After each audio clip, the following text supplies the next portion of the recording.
오늘 말씀은 창세기 12장 10절에서 20절까지의 말씀입니다. 창세기 12장 10절에서 20절까지의 말씀입니다.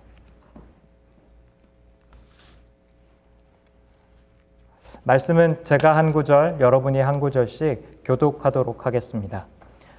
창세기 12장 10절에서 20절에 있는 하나님의 말씀입니다. 그 땅에 기근이 들었으므로 아브람이 애굽에 거류하려고 그리로 내려갔으니 이는 그 땅에 기근이 심하였음이라.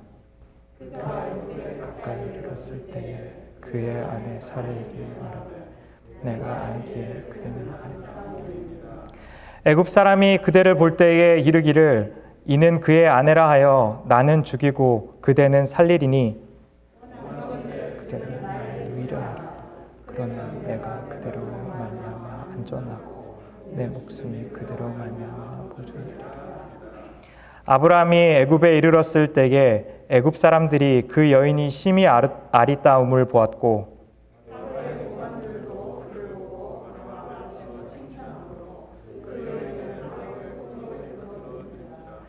이에 바로가 그로 말미암아 아브라함을 후대함으로 아브라함이 양과 소와 노비와 암수 나귀와 낙타를 얻었더라.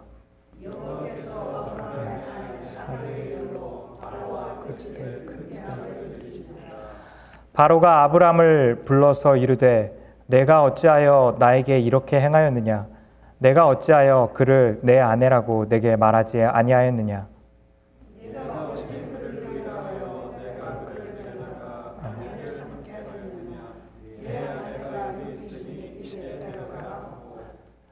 다 함께 읽겠습니다.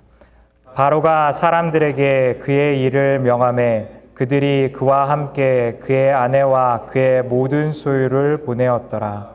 아멘. 오늘부터 몇 주 동안 수요 예배에서 아브라함에 대해서 나누고자 합니다. 보통 아브라함의 삶에 대해서 나누면 창세기 12장부터 시작해야 되는데 왜 10절부터 시작하냐고 생각하실 수도 있으실 것 같아서 심오한 의미가 있는 건 아니고 그 앞부분은 청년부 설교에서 제가 한번 해가지고 그 다음 부분부터 말씀을 준비했습니다. 하나님께서는 아브라함을 부르셨습니다. 12장 가운데에서 본토 친척 아비집을 떠나서 내가 내게 분부한 땅으로 가라고 아브라함을 부르셨고 아브라함은 하나님의 부름에 응답하여서 하나님이 말씀하신 그 가나안 땅으로 나아가기 시작합니다. 그러나 아브라함의 믿음이 정말로 서야 했던 것은 12장 10절에 나와 있는 사건부터라고 저는 생각합니다. 왜냐하면 아브라함이 경험했던 것은 하나님의 말씀을 쫓아서 살아갔고 하나님의 말씀을 따라서 말씀하신 땅에 가서 거했는데 그 땅에 기근이 왔다는 겁니다.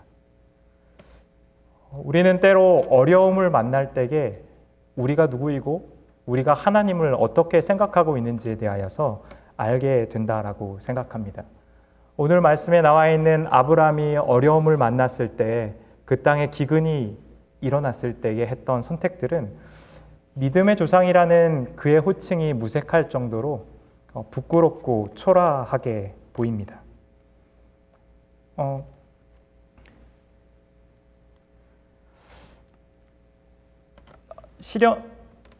기근을 만난 아브라함이 하나님께서 주시겠다고 말씀하신 땅에 기근이 들었습니다. 그리고 아브라함에게는 두 가지 선택이 있습니다. 하나님께서 말씀하신 땅에 왔는데 기근이 내렸다면은 아브라함은 그 땅을 떠나야 할까요? 아니면 떠나지 말아야 될까요?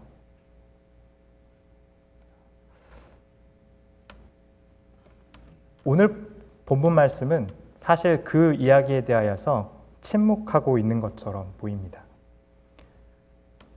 아브라함이 이집트 땅으로 내려간 것이 하나님 앞에 합당한 일이었는지 합당하지 않은 일인지에 대한 평가들을 직접적으로 보여주고 있지 않습니다. 그러나 오늘 본문 말씀에서는 12장 1절과 12장 10절의 시작이 상당히 많이 다른 것을 전 주목해서 보아야 한다고 생각합니다. 창세기 12장 1절은 하나님의 말씀으로 시작합니다. 그러나 창세기 12장 10절은 아브라함이 처한 상황의 묘사로 시작됩니다. 창세기 12장 전반부에서 아브라함의 인생은 하나님의 말씀을 쫓아서 살아가는 삶이었습니다. 그러나 그가 기근을 만나고 삶의 어려움을 만났을 때에 그가 선택했던 삶은 자신이 만난 상황에 반응하여서 살아가는 삶의 모습이었다는 것입니다. 오늘 본문 말씀이 이야기하고 있는 인생의 진실 중에 하나는 우리가 하나님의 말씀을 따라 살아도 어려움을 만나게 된다는 것입니다. 그리스도인의 삶은 고난과 어려움이 없는 삶이 보장되어져 있는 탄탄대로의 인생이 아닙니다. 그리스도인의 삶은 어려움이 없기 때문에 하나님을 신뢰하는 삶을 살아가는 것이 아니라 어려움보다 더 크신 하나님을 신뢰하기 때문에 그분께 우리의 삶을 의탁하는 삶의 태도에 관한 것입니다. 만약 우리가 내 삶 가운데 어려운 상황을 주시는 하나님을 원망하고 있다면 어쩌면 우리는 내 삶의 평안함이라는 우상을 섬기기 위하여서 하나님을 이용하고 있는 것일지도 모릅니다. 어려움의 순간 가운데 우리가 반응하는 것이 상황인가 아니면 하나님의 말씀인가는 우리가 어려움의 순간 가운데 필연적으로 물어야 할 말이라고 생각합니다.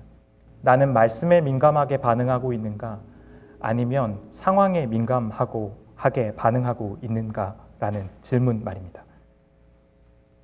때로 믿음의 삶은 가나안 땅에 머무느냐 머물지 않느냐의 선택으로 결정되지 않을지도 모른다고 저는 생각합니다. 만약 아브라함에게 주어져 있는 선택이 우리가 내려야 하는 질문이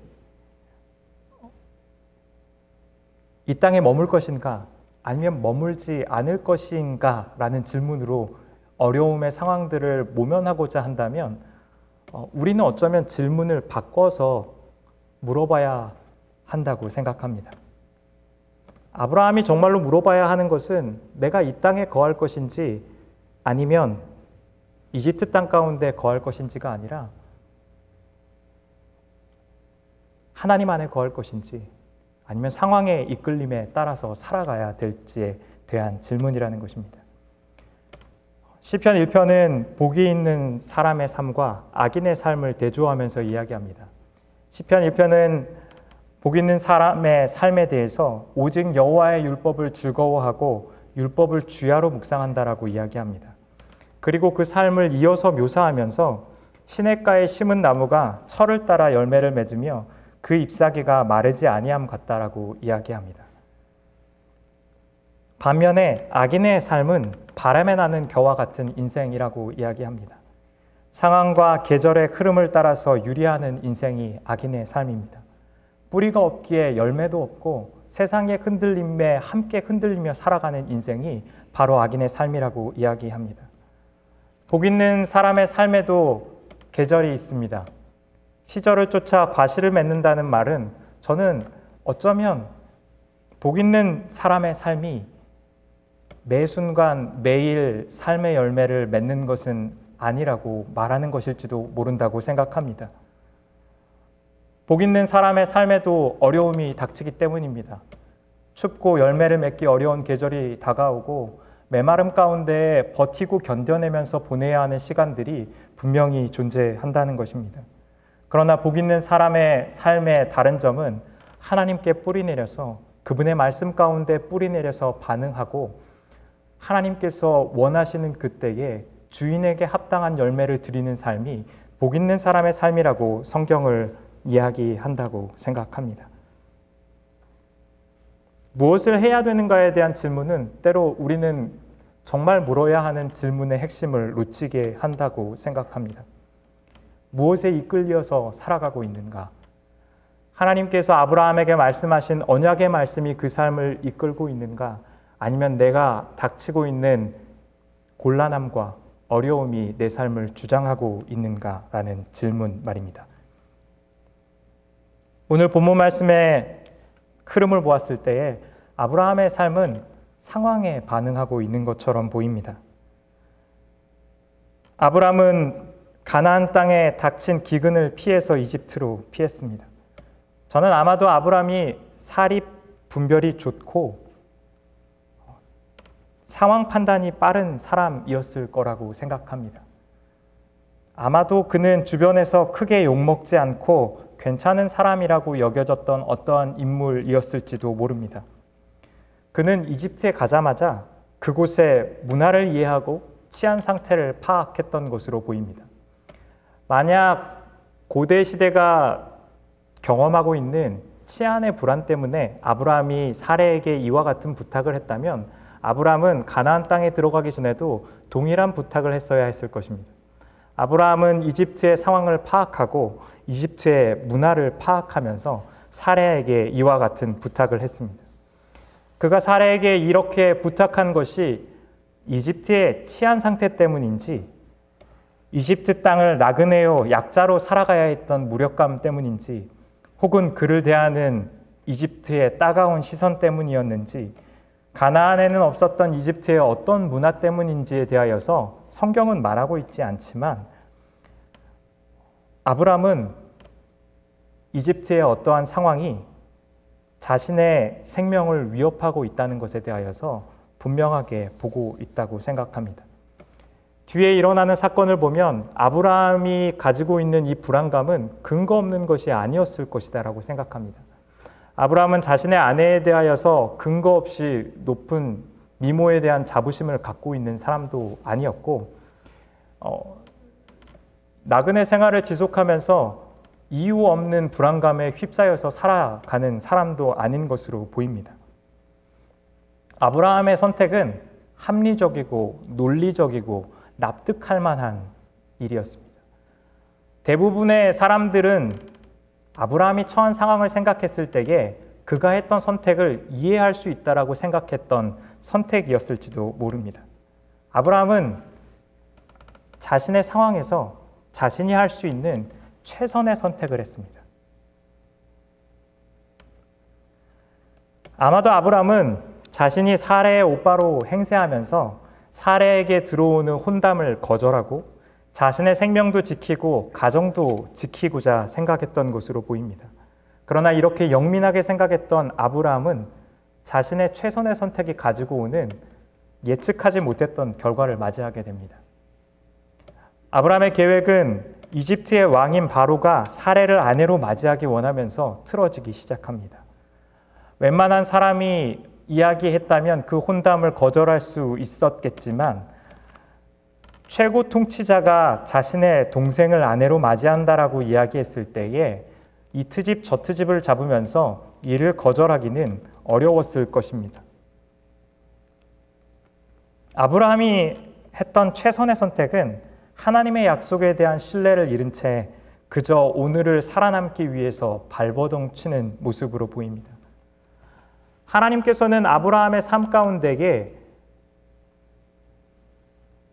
그를 통하여서 큰 민족을 이루게 하고 아브라함의 씨앗을 통하여서 예수 그리스도를 이 땅 가운데 보내셔서 이 땅을 구원하고자 하는 원대한 계획을 꿈꾸었습니다. 아브라함을 향한 하나님의 계획은 서바이벌이 아니라 리바이벌이었습니다. 하나님의 부흥 가운데 살아가고 하나님의 충만하고 풍성한 삶 가운데 초대하신 것이 하나님의 계획이었지만 아브라함은 그 약속을 바꾸어서 서바이벌의 삶을 살아가기 시작합니다. 하나님의 약속에 대한 신뢰는 잊어버렸고 하나님께서 이곳 가운데 내 삶 가운데 일하시고 계시는지 일하시고 계시지 않는지마저도 불안해하면서 전전긍긍하며 하루하루를 자신의 최선의 선택을 주장하며 살아가고 있는 것입니다. 우리가 어려움을 만날 때 최선의 선택을 내기 위하여서 얼마나 심사숙고합니까? 그러나 우리의 고심이 정말로 하나님의 말씀에 대한 믿음의 반응입니까? 아니면 상황을 타개하기 위한 생존의 몸부림입니까?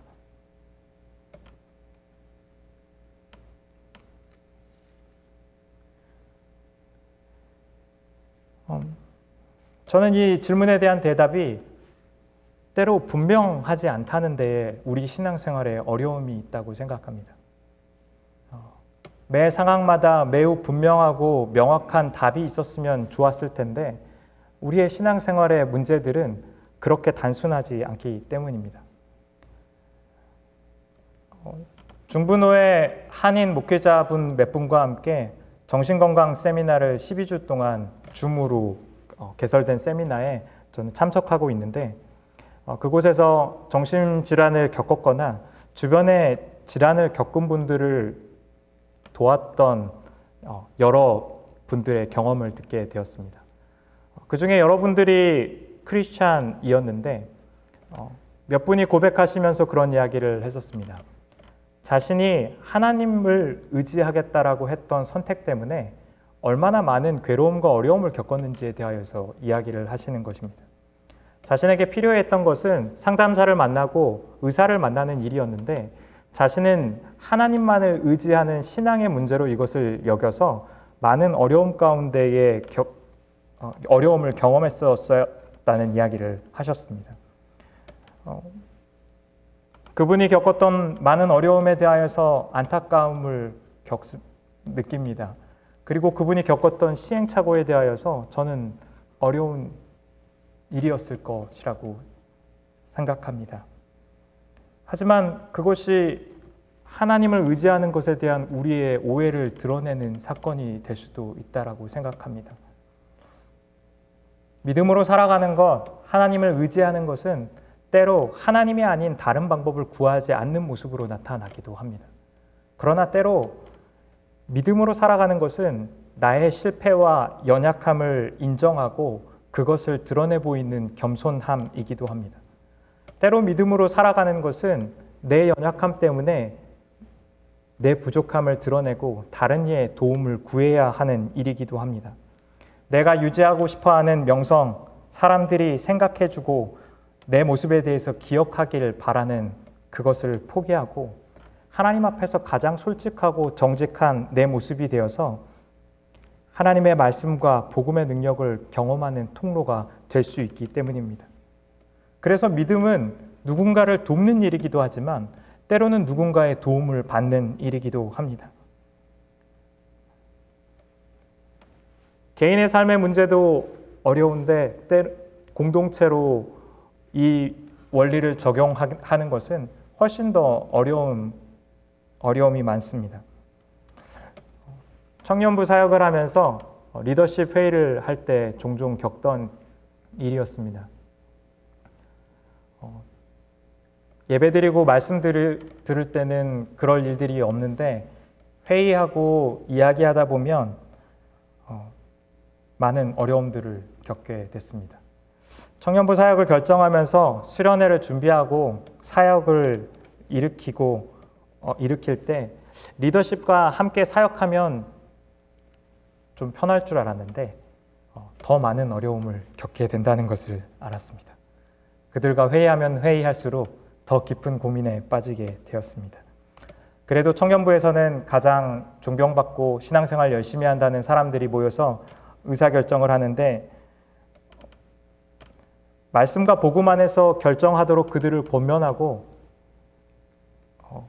우리가 기도하면서 하나님을 의지하며 결정하는 일이 정말 힘든다는 것을 깨달았습니다. 목사인 제가 그 역할을 해야 되는데 살살 말하면 못 알아먹고 세게 말하면 상처받고 하면서 이 일이 참 어렵다는 생각을 많이 했습니다. 누가 와서 대신 말해주면 좋겠는데 그 일을 해야 되는 사람이 저라는 사실이 참 답답했습니다. 교회로 말씀 앞에 반응하여서 서는 것은 매우 복잡한 다이나믹이 저는 존재한다고 생각합니다.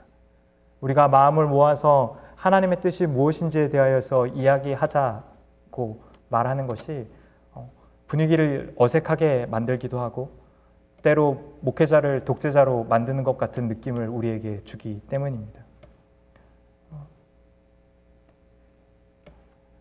저는 이러한 상황들이 구역 모임의 많은 문제를 결정할 때도 적용되는 문제들이라고 생각합니다. 이런 어려움들을 겪는 것이 저뿐만이 아니라고 저는 생각합니다. 교회 안에서 선택하고 결정하는 많은 일들 가운데 하나님의 말씀대로 결정되기를 소망하고 우리가 믿음 가운데 기도하면서 결정하기를 소망하지만 함께 한 마음으로 말씀 앞에 선다는 것은 어려운 일이기 때문입니다. 그러나 이 상황 가운데 우리가 신실하게 선다는 것은 우리의 대화의 시작이 이 문제를 해결할 지혜가 나에게 있는 것이 아니라 하나님께 있다는 것을 고백하는 데 있다고 생각합니다. 때로 그것은 다른 이들의 이야기를 끊지 않고 겸손하게 경청하는 것이 믿음의 삶입니다. 때로는 말하기 어려운 죄의 문제에 대해서 그들을 직면하게 하는 것이 우리가 믿음으로 서는 것입니다. 때로는 다른 이의 허물에 대하여서 인내하고 견디고 기다리는 것이 믿음의 문제이기도 합니다. 믿음에 반응하여서 살아가는 것은 개인의 경험에 따라서 상황에 따라서 삶의 스테이지에 따라서 너무 천차만별의 일관성 없는 일처럼 여겨지기 때문입니다. 그러나 논리와 이권이 지배하는 대화에서 아무것도 얻지 못한 채 서로의 다름만을 확인하면서 떠났던 경험들이 있지 않으십니까? 말씀을 따라 삶는 공동체라면 이렇게 대화하고 회의할 수 있을까라는 회의감을 경험하시지 않으셨습니까? 겸손함과 온유함으로 서로를 인내하며 이해하는 모습이 이 대화 가운데 맺어지고 있는 성품인지에 대하여서 회의하셨던 경험들이 다 있지 않으십니까?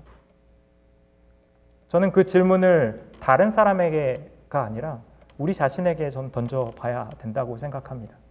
우리의 회의 가운데, 대화 가운데에선 정말로 하나님을 신뢰하는 성품의 모습들이 나타나고 있는지, 때로는 진리 안에 반응하여서 다른 이들을 권면하고 말씀 앞에 서기를 우리가 말하고 있는지에 대하여서 직면해야 된다고 생각합니다.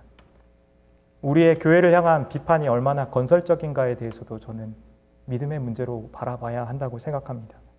내 비판이 교회를 세우고 사람을 세우고 있는지, 아니면 내 비판으로 인하여서 누군가를 상처 주고 교회의 사실이 아닌 소문들을 퍼뜨리고 있는 것은 아닌지, 내가 겪고 있는 불편과 어려움이 하나님의 마음 가운데에서 나온 말인지 아니면 상황과 여론을 따라서 나오는 말인지에 대하여서 믿음의 문제로 점검해야 된다고 생각합니다. 내가 경험하고 있는 이 분노가 의로운 분노로 포장했지만 마음의 분한과 상처에 반응하고 있지는 않은지에 대하여서 말씀의 진리가 우리에게 도전하는 것을 저는 물어야 한다고 생각합니다. 우리의 신앙이 성장하고 자라간다면 어려운 상황 가운데에서, 곤란하고 대화하기 어려운 가운데에서 우리가 하나님 앞에 어떻게 반응하고 있는지에 대해서 물어야 한다는 것입니다. 사실 이 수많은 질문들은 어쩌면 한 가지 질문으로 귀결될 수 있습니다. 나와 내가 속해 있는 가족과 신앙 공동체 가운데에서 나는 하나님 앞에 어떻게 신실할 것인가? 라는 물음입니다. 신실함의 내용도 상황도 사람도 다르지만 우리가 하나님 앞에 정직하게 물어야 할 질문이 우리는 하나님 앞에 신실한가? 라는 질문입니다. 오늘 말씀이 드러내고 있는 진실은 아브라함이 그 신실함에 대하여서 철저하게 실패했다는 사실입니다.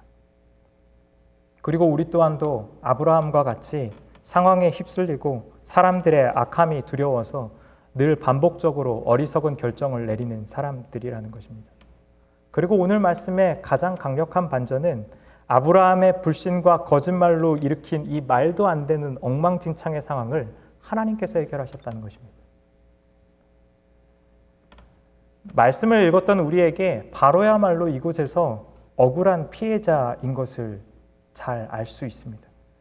바로는 아브라함의 거짓을 알지도 못했고 아브라함을 후대하고 그에게 합당한 대우를 했었습니다. 아브라함이야말로 이 거짓과 불안감, 하나님에 대한 불신으로 인하여서 문제를 키운 사람이었습니다. 재앙을 받아야 했다면 아브라함이 재앙을 받는 것이 마땅했습니다. 바로가 하나님께 들어서 하나님께서 불의하시다라고 만약 이야기한다면 저는 이 상황에 대하여서 바로를 설득할 만한 적당한 말을 찾을 수 없을 것 같습니다. 그러나 우리를 향한 하나님의 사랑이 그러하다는 사실입니다. 우리가 상처 준 사람들을 생각한다면 주님이 우리에게 그 책임을 지게 하시는 게 맞지 않겠습니까? 우리의 부적절한 말과 행동으로 인하여서 가족과 교회 공동체가 겪어야 했던 곤란함과 어려움을 생각한다면 하나님께서는 응당 그 책임을 우리에게 물으셔야 하지 않겠습니까? 우리의 이기심과 교만이 이 땅을 얼마나 타락하게 만들고 어지럽히고 있는지에 대하여서 우리가 정직하게 묻는다면 하나님께서 그 책임을 우리에게 물으셔야 하지 않겠느냐는 것입니다.